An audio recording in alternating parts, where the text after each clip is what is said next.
this video, I'll show you exactly how many characters you're allowed for ChatGPT custom instructions and how I handle the character limit error to keep my profile updated.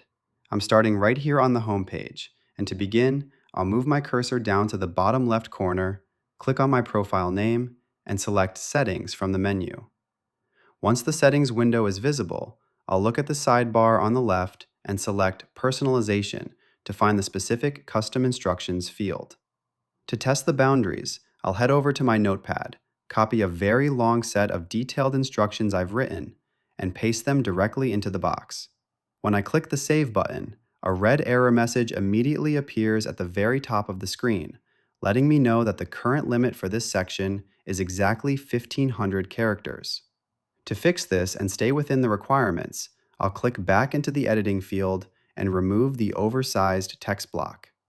I'll then switch to a more concise version I've prepared that I know fits within that 1,500 character limit, copy it, and paste it back into the field.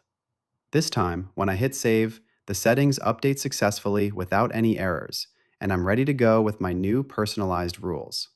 It's a quick fix that ensures your AI always follows your specific guidance without hitting technical walls. If you found this walkthrough helpful for personalizing your own AI experience, please consider liking the video and subscribing for more quick tips and tutorials.